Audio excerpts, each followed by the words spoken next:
सोच के देखिए आपके इर्द गिर्द जितनी भी बिल्डिंग है वो 2030 तक जो है वो सिर्फ स्टैंड नहीं करे, बल्कि जैसे आप लोग ब्रीद कर रहे हैं वैसे ही वो बिल्डिंग भी ब्रीद करे, वो क्लाइमेट रिस्पॉन्सिव हो और साथ ही साथ जो CO2 एमिट करती है वो 0% तक करे। मतलब बिल्डिंग बनने से जो एमिशन होता है कार्बन डाइऑक्साइड का वो 0% हो जाए। जी हाँ, ये सारी चीजें आपको फ्यूचरिस्टिक लग रही होगी, लेकिन मैं आपको बताऊं ये सब चीजें इंप्लीमेंट होने वाली है 2030 तक। आज के इस वीडियो को मैं 4 सेक्शन में डिवाइड करूंगा, जिसमें सबसे पहले सेक्शन के ऊपर बात करेंगे कि आखिर 2030 ही क्यों, ऐसा क्या बदलने वाला है 2030 में, उसके ऊपर बात करेंगे। सेक्शन 2 में हम लोग बात करेंगे 2030 तक बिल्डिंग कैसे इवॉल्व होने वाली है और क्या क्या चेंजेस आ जाएंगे और बिल्डिंग कैसी दिखेगी आप लोग को, उसके ऊपर बात करेंगे।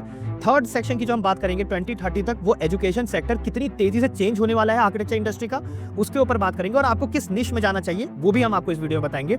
और लास्ट और जो होगा हमारा सेक्शन 4, जिसमें हम बात करेंगे स्मॉल बिजनेसेस और आर्किटेक्चर इंडस्ट्री और फ्रीलांसर्स की ये इवोल्यूशन कैसे होने वाली है, उनको किस तरफ अपना बिजनेस जो है वो धीरे धीरे चेंज होता हुआ दिखने लग जाएगा, इसके ऊपर हम बात करेंगे विद सम प्रैक्टिकल चीजों के ऊपर कि इंडिया में इसके इंप्लीमेंटेशन कितनी चीजें से होंगी। मतलब रियलिटी चेक के ऊपर हम बात करेंगे, प्रैक्टिकल इंप्लीमेंटेशन के ऊपर भी हम बात करेंगे। तो वीडियो के लास्ट तक बने रहिए। आज की वीडियो बहुत ज्यादा फ्यूचरिस्टिक होने वाली है, with prediction, with opinion, with fact checks के ऊपर ये पूरी जो वीडियो है वो होने वाली है। वाई 2030, ऐसा क्या बदलेगा 2030 में? सबसे पहला global urgency and climate urgency. जी हाँ, जैसा कि आप लोगों को पता होगा भी ग्लोबली जो है वो अर्जेंसी डिक्लेयर की गई है कि हमारे पूरे ग्लोबली जो है वो बिल्ट स्पेसेस की वजह से, बिल्ट एनवायरनमेंट की वजह से 40 से 45% तक कार्बन मतलब कि CO2 जो है वो एमिट होता है एनवायरनमेंट में। तो उस चीज को चेंज करने के लिए, इसको रिड्यूस करने के लिए गवर्नमेंट जो है, गवर्नमेंट बॉडीज जो है वो क्लाइमेट रिस्पॉन्सिव जो है वो बिल्डिंग्स की डिमांड कर रही है। मतलब उनके जितने भी प्रोजेक्ट्स हैं 2030 तक 50% से एमिट रिड्यूस हो जाना चाहिए, CO2 रिड्यूस हो जाना चाहिए, ये उनका टारगेट बन के चल रहा है। और 2050 तक उन्होंने टारगेट बनाया है कि हम 0% नेट जीरो बिल्डिंग जो है वो डिजाइन करेंगे और बिल्ट स्पेस में क्रिएट करेंगे, ताकि ये कंप्लीटली जीरो हो सके जो हमारे बिल्डिंग्स की वजह से या बिल्ट स्पेसेस की वजह से जो CO2 एमिट होता है मार्क मतलब ग्लोबली एनवायरनमेंट में, तो उसको 0% से रिड्यूस किया जाएगा 2050 में, और 2030 तक 50% तक रिड्यूस करने का टारगेट जो है वो ऑलरेडी गवर्नमेंट बना चुकी है। इसके साथ साथ यहां पर आपको एक मेजर शिफ्ट जो है वो देखने को मिलेगा कि यहां पर अब आर्किटेक्ट्स की जरूरत, इनकी अपॉर्चुनिटी थोड़ी ज्यादा आपको देखने को मिलेगी। क्यों? क्योंकि क्लाइमेट रिस्पॉन्सिव बिल्डिंग बनाने के लिए, नेट जीरो बिल्डिंग बनाने के लिए अब आर्किटेक्ट की अपॉर्चुनिटीज बढ़ जाएगी, क्योंकि ये उनके थ्रू ही होके बनेगा। तो मतलब कि अब बिल्डिंग्स बनाना ऑप्शनल नहीं है या रियल एस्टेट के हाथों में नहीं है, आर्किटेक्ट के थ्रू होके बनेगा, क्योंकि बायलॉस बहुत तेजी से चेंज होंगे इन अर्जेंसी जो डिक्लेयर्ड हुई है ग्लोबली, इसकी वजह से। सेकेंड फैक्टर 2030 में ऐसा क्या बदलेगा वो है अर्बनाइजेशन ट्रेंड। जी हाँ, 2030 तक गांव से मेजरली 50% तक शिफ्ट हो चुके होंगे लोग सिटीज के अंदर, और 2050 तक 70% तक लोग शिफ्ट हो चुके होंगे सिटीज के अंदर। इसकी वजह से होगा क्या? कॉम्पैक्ट साइजेस के बिल्ड स्पेस बनने स्टार्ट होंगे, ट्रेंड बढ़ेगा, हाई डेंसिटी की जो है वो बिल्डिंग्स बननी स्टार्ट होंगी, टावर वाइज स्काईस्केपर्स बिल्डिंग बननी स्टार्ट होगी, और इन चीजों को इंटीग्रेट करना पड़ेगा आपको ग्रीन स्पेसेस के साथ विद ट्रांजिस्ट के, क्योंकि ये सब डिमांड जो है वो बढ़ने वाली है। क्योंकि 2030 तक ये माना जा रहा है कि ऑलमोस्ट 50% तक जो आबादी है वो सिटीज में आ चुकी होगी, एक मेजर शिफ्ट देखने को मिलेगा। तो इसलिए अर्बनाइजेशन ट्रेंड चेंजेस की वजह से स्कैर्सिटी ऑफ रिसोर्सेज भी देखने को मिलेगा, और इसीलिए आर्किटेक्चर को रेलेवेंट बनाने के लिए, बिल्डिंग्स को रेलेवेंट और मटेरियल को रेलेवेंट बनाने के लिए एक आपको मेजर शिफ्ट 2030 तक देखने को मिल जाएगा। मतलब मोर और लेस हम इस पे आगे बात करेंगे कि कैसे आपको रिसाइकल मटेरियल ज्यादा देखने को मिलेंगे रेदर देन कि आप ब्रिक्स से बना रहे हो चीजों को। उसके ऊपर हम अभी आगे बात करेंगे सेकंड फैक्टर में।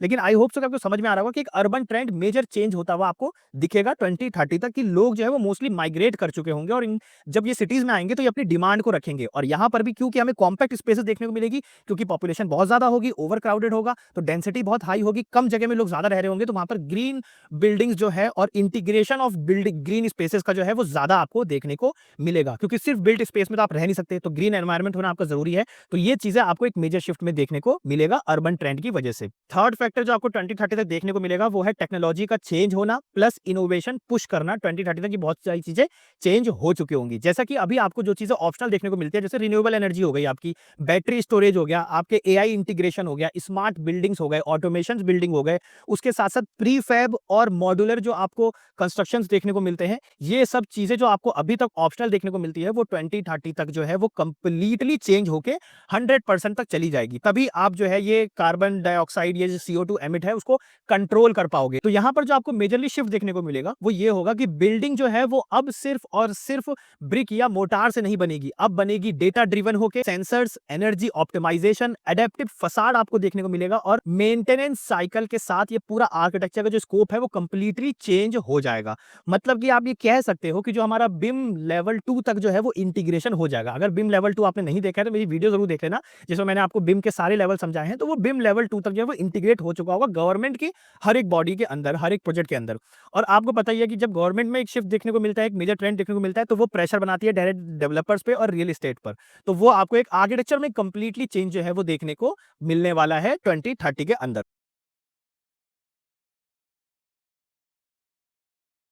यहाँ पर सबसे पहला जो आपको देखने को मिलेगा वो है नेट जीरो या कार्बन न्यूट्रल बिल्डिंग्स आप लोग को ज्यादा देखने को मिलने वाली है। मतलब कि पैसिव डिजाइन का ज्यादा यूज किया जाएगा plus renewable energy. Passive design मतलब कि जैसे कि अभी आप मैकेनिकल वेंटिलेशन का यूज करते होगे, एग्जॉस्ट फैन का, तो ये जितनी भी मैकेनिकल चीजें हैं ना, लाइट जलाना, ये सब चीजें चेंज होके नेचुरल वेंटिलेशन का आपको एक डिजाइन शिफ्ट देखने को मिलेगा कि डिजाइन के अंदर ज्यादा नेचुरल वेंटिलेशन की चीजें लाई जा रही होंगी। दूसरा जो है वो सनलाइट ज्यादा लिया जा रहा होगा ताकि हम ज्यादा कम डिपेंड रह सके हमारे मैकेनिकल चीजों पे या लाइट पे, रिन्यूएबल पे। तो वो सारी चीजें। उसके बाद हमारा आता है रिन्यूएबल एनर्जी। रिन्यूएबल एनर्जी में जैसे कि आपको देखने को मिलेगा सोलर, आपका हीटर पंप देखने को मिलेगा, गीजर जो हो गया आपका, ये जितनी भी मेजर हैवी इक्विपमेंट जो आपकी चलती है ना वो सोलर पे डिपेंड करेंगी। तो ये कंप्लीट आपको मेजर शिफ्ट देखने को मिलेगा 2030 के अंदर। नेट जीरो या फिर कार्बन न्यूट्रल बिल्डिंग्स आप लोगों को मेजरली देखने को मिलेगी। और इसी के साथ साथ एक मेजर शिफ्ट जो आपको इसी के अंदर देखने को मिलेगा वो है मॉड्यूलर या फिर प्रीफैब कंस्ट्रक्शन, जिसे आप एक तरीके से कह सकते हो कि फिलॉसफी थी डिजाइन ऑफ डीकंस्ट्रक्शन। मतलब कि कहीं पर भी तोड़ मोड़ करके कहीं और बना दिया, तो वो चीजें आपको देखने को मिलेंगी। तो ये मटेरियल्स जो है ना, इसमें आपको रिन्यूएबल मटेरियल्स ज्यादा देखने को मिलेगा। वहीं पर अगर हम सेकंड मेजर शिफ्ट की बात करें तो यहां पर आपको देखने को मिलेगा लिविंग एंड एडेप्टिव इंफ्रास्ट्रक्चर का। मेजरली मतलब ये है कि जो आपकी एग्जिस्टिंग बिल्डिंग होंगी या जो भी नई बिल्डिंग बन रही होगी उनको अडेप्ट करवाया जाएगा ग्रीन बिल्डिंग या क्लाइमेट रिस्पॉन्सिव बिल्डिंग की तरफ हो। मतलब क्लाइमेट के साथ या तो रिस्पॉन्स करे या अडेप्ट कर ले क्लाइमेट को उसके साथ। तो ये आपको जो मेजरली देखने को मिलेगा वो है ग्रीन रूफ आपको देखने को मिलेगा, वर्टिकल गार्डन्स देखने को मिलेंगे, urban forest, bioswales, rain water harvesting system आपको बिल्डिंग के अंदर ज्यादा देखने को मिलेगा, वाटर रिसाइकलिंग ज्यादा होगी। ये पूरा जो है ना पार्ट बिल्डिंग का एक इकोसिस्टम बन चुका होगा, जो कि आज की डेट में आपको ऑप्शनल देखने को मिलता है। तो ये आपको एक मेजर शिफ्ट देखने को मिलेगा। लिविंग या फिर एडेप्टिव बिल्डिंग जो है वो सिस्टम अडॉप्ट कर चुकी होगी बिल्डिंग जो है, और वो एक इकोसिस्टम में चल रही होगी इनके साथ। तो आपको वही ब्रीदेबल बिल्डिंग वाली फीलिंग्स आएगी। इसी में अगर हम थर्ड बिल्डिंग की बात करें तो smart and sensor based buildings अब आपको देखने को मिलेगी। जी हाँ, मतलब आप ये कह सकते हो फुल्ली ऑटोमेटेड, जैसे कार होती है वैसी फुल्ली ऑटोमेटेड बिल्डिंग्स देखने को मिलेंगी, जिसमें कि आपको एक मेजर शिफ्ट देखने को मिलेगा डिजाइन के अंदर। वो है कि आईओटी कनेक्टेड एचवीएसी सिस्टम्स होंगे, एनर्जी मॉनिटरिंग्स होंगी, automated system for ventilation, air quality and waste management के लिए ऑटोमेटिक सिस्टम्स जो है वो बिल्ड किए जाएंगे। तो ये कंप्लीट चीजें जो है ना वो एक आपको मेजर शिफ्ट देखने को मिलेगा।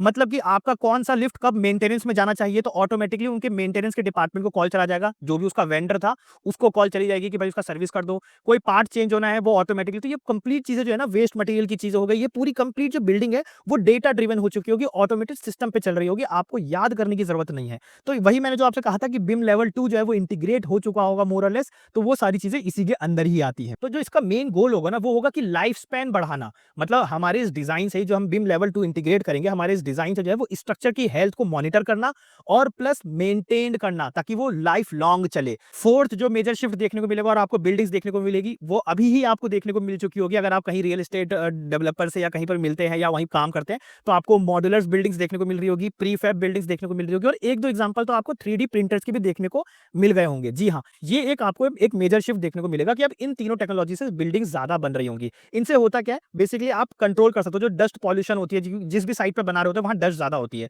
तो अगर आप ऑलरेडी मॉड्यूलर करके आओगे या प्री कास्ट कंस्ट्रक्शन यूज कर रहे होगे या फिर 3D प्रिंटर का यूज कर रहे होगे, तो ये सब चीजें जो है ना वो ज्यादा कंट्रोल्ड रहेंगी, ज्यादा मैनेजेबल रहेंगी। तो इसलिए आपको ये मेजर शिफ्ट आपको देखने को मिलेगा। लास्टली जो कि आपको बिल्कुल इग्नोर नहीं करना चाहिए वो है मिक्स्ड यूज्ड अर्बन प्लानिंग अब आपको देखने को मिलेगी। जी हाँ, ये चीजें तो आपको अभी से नोटिस होने लग गई होंगी कि अब आपको मिक्स्ड यूज रेसिडेंशियल या फिर कमर्शियल स्पेसेस देखने को मिल रहा होगा। मतलब कि जो भी आपकी बिल्डिंग्स बन रही है, नीचे आपको दुकान, ऊपर मकान वाली कहानी देखने को मिलेगी कि नीचे आपका शॉपिंग कॉम्प्लेक्स है, बीच में आपको देखने को मिलेगा ऑफिस कॉम्प्लेक्स है, और टॉप में जो है वो रेसिडेंशियल जो है वो एरिया होने वाला है या रेसिडेंशियल स्पेसेस होने वाले हैं। तो मतलब कि ये ट्रांसपोर्टेशन को लेस करेगा। उसके साथ साथ मेजर शिफ्ट जो है वो हमें मिक्स्ड अर्बन प्लानिंग की तरफ देखने को मिलेगा। तो इससे मैं आपको बता दूं, जो हम एजुकेशन में बात करेंगे सेक्शन 3 में, कि आपका अर्बन प्लानिंग की चीजें अब ज्यादा अपॉर्चुनिटी जो है वो ग्रो करेगी। बढ़ेगी, ये सेक्टर बहुत ज्यादा ग्रो करेगा। तो मिलते हैं फिर किसी ऐसी नेक्स्ट वीडियो में। Till then bye bye, take care. जाने से पहले बस एक बात बोलूंगा कि अगर आप लोग ने हमारा चैट जीपीटी फॉर आर्किटेक्ट वाला अगर आपने कोर्स नहीं देखा है तो फिर देरी किस बात की।